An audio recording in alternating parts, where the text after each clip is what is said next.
Yeah, ha, it's Chris, yup, Eddie V, yup, pretty yup, haha, let's get it. Get money, that's what I'm doing. Keep hating, that's what you doing. Tired of running from the cops, gotta make it to the top, gotta get it off the block, nigga. Get money, that's what I'm doing. Keep hating, that's what you doing. Tired of running from the cops, gotta make it to the top, gotta get it off the block, nigga. I get it in Monday through Friday, so nigga, I'ma have it go my way.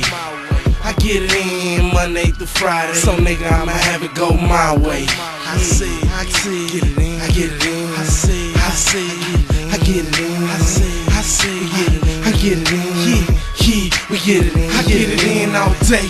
Posted in the trash, selling that, watching for the caps. Niggas don't play, niggas got gas.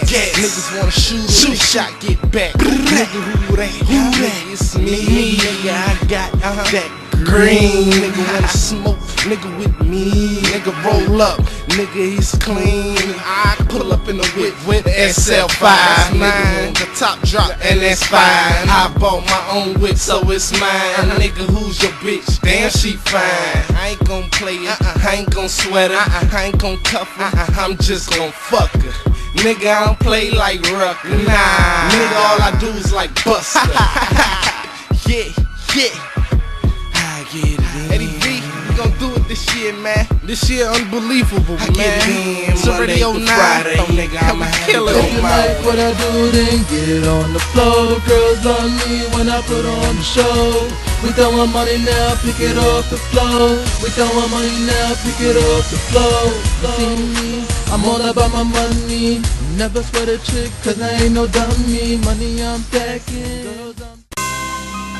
I gotta get it. Yeah, it's your boy, it's me, HollyHood. I got Chris, live at the HollyHood Enterprise. Here we is, and I'm here to introduce to you. Dang, I've been making videos for a minute. I've been doing it since I was 12 years old, you know? Okay, how did you get started? At first, it was just something that I used to do just to occupy my time, because my mom, she used to be, you know, very, very overprotective, so she wouldn't let me and my brother outside that much. And at the time, we didn't have cable, so what I used to do was just take the camera so I could occupy my time filming our own little shows and whatnot, and then we'll watch it afterwards, so we just kept doing it over and over until it became a career for me. You know? So, like, when I say, yeah, I'm going to make movies, they're like, yeah, you know, let's go like, it's going to pass. Yeah, and then they just started seeing me playing around with cameras, and then like, okay, now he's getting too serious. And then when they like, by the time I was 14 years old, and they see me, I'm mixing the music in and everything, they was like, oh, we have like, he's in, you know, because I was just so young and over here writing and acting. Because before we didn't have nobody else to hold the camera but us. So it was just me writing it, then I got to get in front of it, and I got to hold the camera at the same time. Going, gotta do it all. I met Carl through my friend Teresa, our friend Teresa, and she was working on a movie called Devin Dash, and she asked me if I wanted to play Devin Dash, the main character, and she wanted me to meet her dear friend at the time, Carl, and to see how it would work out. So that's the first time I met Carl. Met Carl TV studio. He was an alright guy. Figured out what he was about. We made movies, had fun, and then we were in a play together, and then there were none. That was fun too.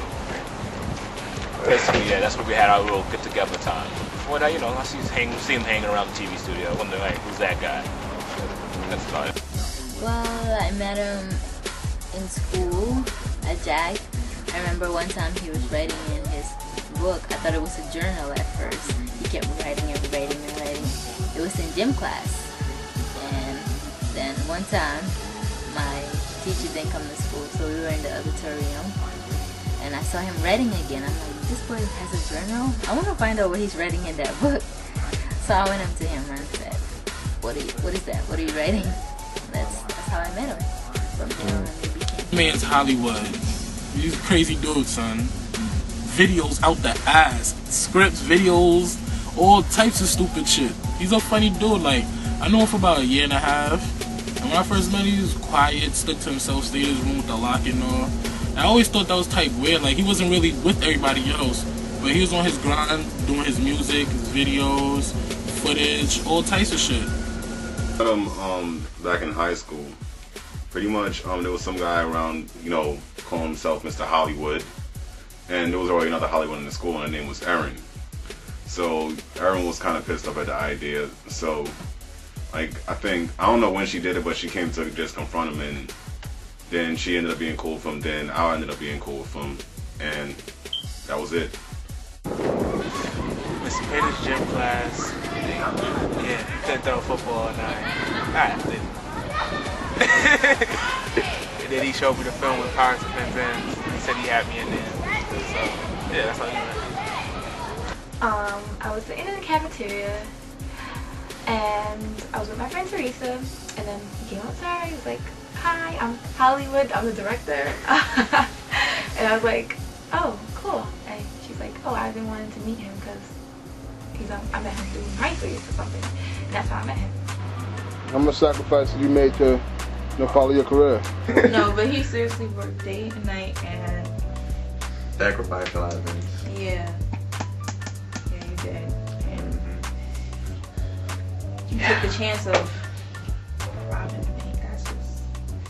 Yeah, how did you feel when I told you I went ahead and did it? I wanted to smack you. And how did you feel when I did it again? I wanted to smack you. Dropped out of school, high school, to continue with my film dream. I had dropped out of high school to go into GED to get my diploma so I could go into the film a lot faster than I would have if I stayed in high school because my credits were so low.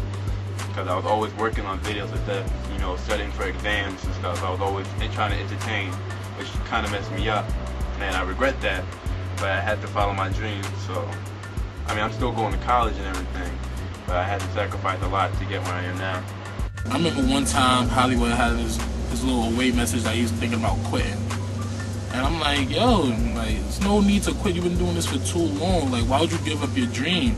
Like, I know you gotta sacrifice things. I know you gotta cut off people from your team that you really don't want to do. But if there's something you want to do, you gotta do it. And I see he's doing it big right now. The best thing about him is that he knows how to write really good. He has a good heart. Fun to be around, and he challenges himself. Working with Carl. Carl is a funny guy. He's always dancing, always in a good mood, always, for the most part, he's always optimistic, He's a really good person. He's a really, like, once you're a cool person, anything goes, Once you're a good person, you're caring, you're all of that stuff. You're not just this and this and that. And Carl is like one of the most overall good people that I know. And working with him is just like working with working with myself. It's like me, I'm not the kind of person that like working with people. I like working with myself because I know I'm gonna get work done. And even though sometimes we don't get all of the work done at the time, we do get it done eventually, and we have fun in the process. So working with Carl is priceless. It's fun but frustrating sometimes. So sometimes we sit around and don't get work done.